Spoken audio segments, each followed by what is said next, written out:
Bonjour à tous et à toutes, voici une nouvelle vidéo pour vous présenter justement ce qui peut être assez important, c'est-à-dire le tableau Trello que j'ai réalisé. Donc ce tableau Trello, il est là justement pour présenter une structure possible, notamment pour la première année, puisque dans l'idée c'est de dire qu'en première année on va faire travailler sur l'aspect des réseaux sociaux, et la deuxième année on va rajouter la partie plutôt de vente en e-commerce.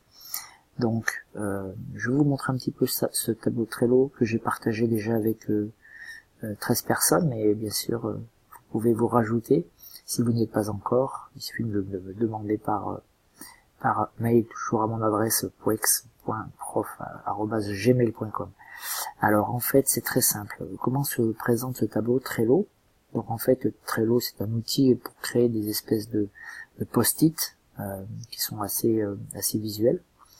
Souvent il est utilisé d'une manière assez simple, c'est-à-dire sur la partie, la première colonne on met à faire, donc des tâches, et puis après une deuxième colonne en train d'être faite, et puis la troisième réalisée. J'avoue que cette présentation a quand même beaucoup de limites, puisque je connais très peu de personnes qui, au moment où elles sont en train de faire les tâches, s'amusent à dire qu'elles sont en train de faire une tâche, donc ça n'a pas beaucoup d'intérêt. À la limite une tâche de liste à faire, pourquoi pas. Mais voilà, c'est pas la meilleure façon de l'utiliser. Vous pouvez trouver sur internet d'autres façons de l'utiliser. Moi je vous présente une façon un peu plus avancée. Voilà, où justement on a travaillé plutôt par période de temps, c'est-à-dire là j'ai choisi mensuel, ça pourrait être hebdomadaire mais c'est un petit peu court. Donc en général c'est plutôt des séances, voire des séquences à l'intérieur. Alors comment ça fonctionne en fait? Donc j'ai créé un tableau, on peut créer des tableaux en cliquant sur ajouter un tableau ici ou là.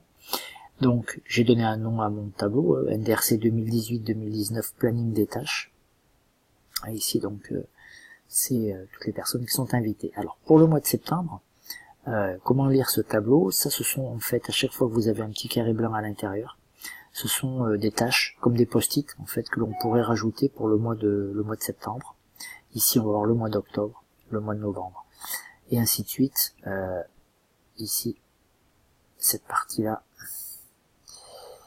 qui avance là et là. Alors, ce qu'il faut comprendre, c'est que évidemment, vous voyez que la longueur ici de la colonne va faire que on va avoir le plus de tâches à faire. Et je suis parti sur un principe assez simple où au début, on a un petit peu moins de tâches, mais le but du jeu, c'est d'entraîner les étudiants à réaliser régulièrement une même tâche, puisque pour avoir une action assez importante et des résultats sur les réseaux sociaux, la fréquence et la régularité sont les éléments essentiels. Donc à partir du moment où on apprend à faire une tâche, on va forcément la retrouver et s'additionner avec d'autres nouvelles tâches, mois par mois. On verra quelques petites particularités pour le mois de février. Et on augmente petit à petit.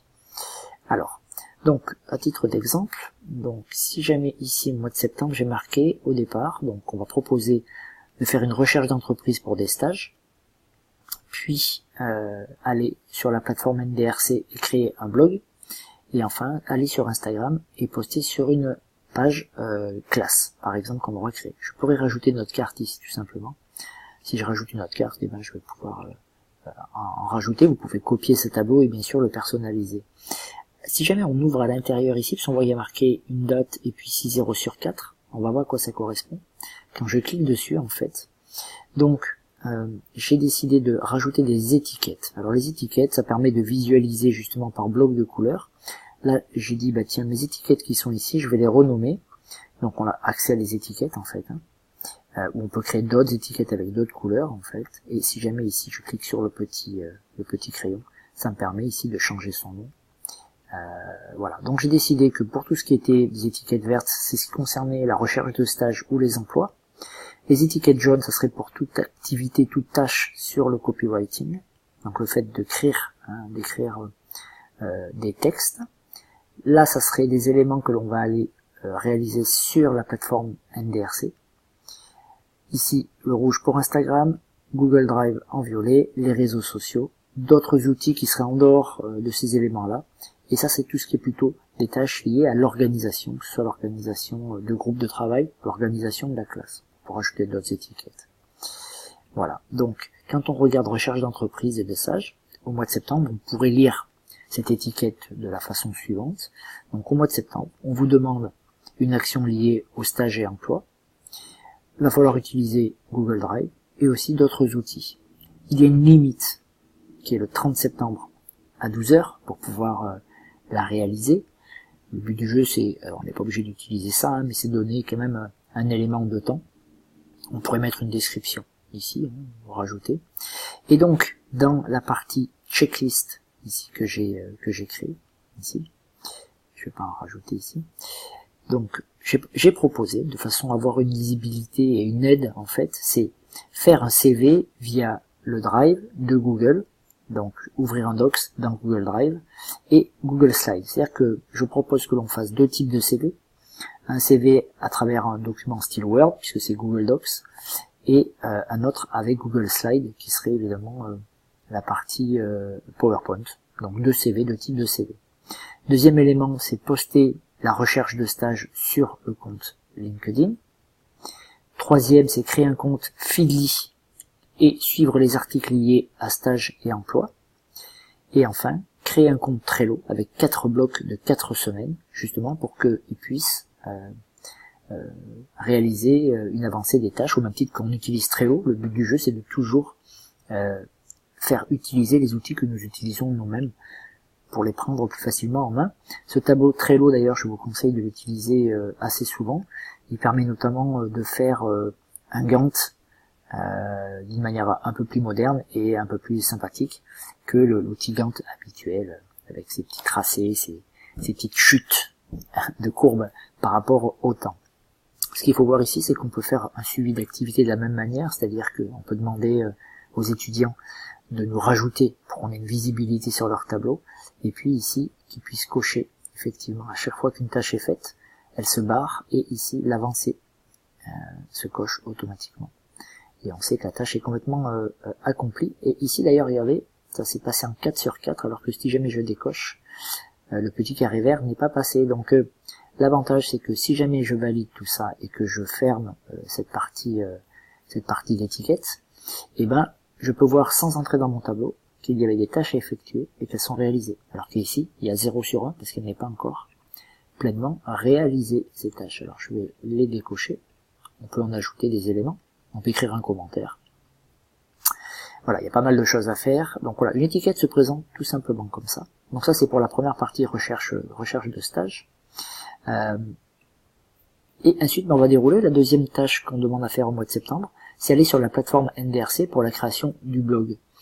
Donc, le but du jeu, là c'est pareil, il y a une tâche, hein, créer un site pour présenter le BTS NDRC sous WordPress.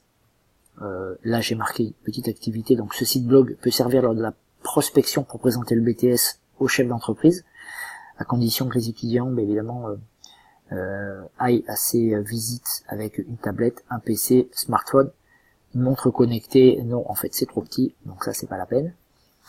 Donc, deuxième tâche. Et la troisième, pareil aussi, c'est donc sur Instagram, poster sur la page de classe. Donc sans doute qu'il va falloir créer une page sur Instagram qui serait la classe dans laquelle vous enseignez, de façon à la mettre en tant qu'entreprise. Et comme ça, en fait, les étudiants seraient les salariés, entre guillemets, de cette classe. Comme ça, sur Instagram, ça peut prendre sens. Alors, là j'ai dit Instagram, je pensais aussi à LinkedIn. Sur Instagram, on peut aussi créer une classe, ça n'a pas de conséquences, c'est valable pour les deux. Voilà, donc pour le mois de septembre, c'est la recherche de stage, la plateforme et l'Instagram. On va passer au mois d'octobre. Donc au mois d'octobre, je propose que l'on crée un groupe de travail, donc 2 à 4 étudiants, tout simplement, pour commencer. Puis aller paramétrer le blog WordPress, hein, celui que l'on a créé ici. Et puis sur Trello, organiser un groupe partagé et répartition des actions. Donc là, on verra, je vais compléter ces éléments-là, et pourquoi pas ne penser à ce que sur un groupe de 3 ou un groupe de 4, et ben sur le travail du blog WordPress, il y en a un qui s'occupe de créer des articles, le deuxième qui s'occupe par exemple d'aller créer plutôt les pages, l'autre qui s'occupe plutôt de la partie média, c'est-à-dire les photos, les nommer, les trouver. Donc ici, quand on regarde la description plateforme paramétrer le blog, donc j'ai marqué si l'entreprise est trouvée, imaginons qu'au mois de septembre l'entreprise de stage par exemple a été trouvée, dans ce cas-là sur la plateforme NDRC, ils vont les paramétrer un blog de façon à justement l'adapter à l'entreprise trouvée. Sinon, continue avec le blog de la section NDRC. Voilà, l'entreprise a été trouvée. J'ai détruit le blog que j'avais créé pour présenter le BTS NDRC. Si jamais j'ai une entreprise, donc je crée plutôt un nouveau blog pour présenter cette entreprise. Même si jamais cette entreprise a sans doute déjà son site vitrine ou son site de vente, c'est pas grave, on le fait faire en parallèle, de façon à ce que les étudiants puissent vraiment être dans la création. Et pour ceux qui n'auraient pas trouvé encore leur stage, ils continuent à améliorer le blog de la section. Donc, en termes de tâches, paramétrer le thème, modifier le thème, paramétrer les menus et paramétrer les pages. Voilà. Donc ça, c'est pour le mois d'octobre. Et puis ici, donc voilà, l'organisation des groupes et la répartition des tâches, comme je vous le disais. On va se retrouver au mois de novembre, avec du travail à faire sur le copywriting et la rédaction sur Google Drive. Donc, le but du jeu, c'est d'aller rédiger un article de 1000 mots dans Google Drive Doc. Et puis, le partager avec toute la classe en mode partagé pour corriger les fautes d'orthographe. Donc pour rappel, lorsque l'on va dans son Drive, donc là je suis sur mon profil, que je vais aller sur mon Drive, et ben il va falloir tout simplement qu'ils aillent créer donc ici en cliquant sur nouveau, et sur nouveau ils vont pouvoir aller sur Google Docs. On va par exemple indiquer ici, on va créer, on va dire article, on va le nommer article mois de novembre. Et ici, je vais pouvoir marquer article, on va faire ça, article principal pour le blog. Et donc de bien penser, une fois qu'on a écrit, j'écris n'importe quoi au kilomètre, et ben tout simplement il va falloir ici cliquer sur partager. Et là sur partager, on va pouvoir rentrer, donc saisir des noms ou des adresses, on va pouvoir saisir, mettre pas mal d'adresses, donc mettre l'adresse de tous les élèves de la classe, de façon en cliquant sur OK, et tout le monde va pouvoir venir lire le texte qui a été fait par tous les groupes, et aller en direct modifier. Si jamais il y a des erreurs, si jamais il y a des fautes d'orthographe, ça participe à l'amélioration, à la connaissance de l'orthographe pour tout le monde. Voilà, donc partager avec toute la classe en mode orthographe, c'est tout simplement faire ça. Donc rédaction sur Google Drive, dans un premier temps. Voilà, donc on avait ici le copywriting. Puis, dans la deuxième tâche forcément, et ben une fois que cet article est rédigé, 1000 mots, c'est quand même pas mal, et ben on va marquer publier dans votre blog l'article rédigé qui a été présent dans le Drive. Ça permet aussi de conserver toujours les articles que l'on a ici, dans un dossier que l'on pourrait créer, hein, dans son Google Drive ici, on va pouvoir ajouter un nouveau dossier qu'on pourrait appeler les articles du blog, par exemple, je ne vais pas le faire pour l'instant, mais on pourrait tout à fait faire ça. Donc là, on va publier l'article, ici, et puis pour la troisième activité, donc plateforme NDRC, WordPress, rajouter l'extension Yoast. Alors cette extension c'est quoi? C'est une extension justement qui va permettre de vérifier la qualité des textes, des articles qui sont rajoutés sur le blog. Donc Yoast en fait, c'est quelque chose d'assez bien fait. Donc Yoast, si jamais vous l'écrivez pas forcément de la bonne manière, si jamais vous n'utilisez pas les bons mots-clés, il va être là pour, avec des petits codes, je ferai un spécial Yoast bientôt en vidéo, pour vous indiquer qu'en fait, l'article n'est pas rédigé d'une manière suffisamment efficace pour être repéré et classé d'une bonne façon avec les robots d'indexation de Google. Voilà, donc tout simplement rajouter Yoast à votre WordPress via les extensions. Donc, ils doivent aller dans leur blog et puis aller rajouter une extension Yoast et le valider. Tout simplement. Donc ça c'est pour le mois de novembre. Je pourrais continuer comme ça, hein, je vais le faire. Pour le mois de décembre, le but du jeu, on va reprendre ça. C'est-à-dire chaque mois, ils doivent de la même façon rédiger un article de 1000 mots, le partager. On s'entraîne à la correction de groupe. Sur la plateforme NDRC, on va le publier. Donc là c'est tâches qu'on va retrouver après chaque mois.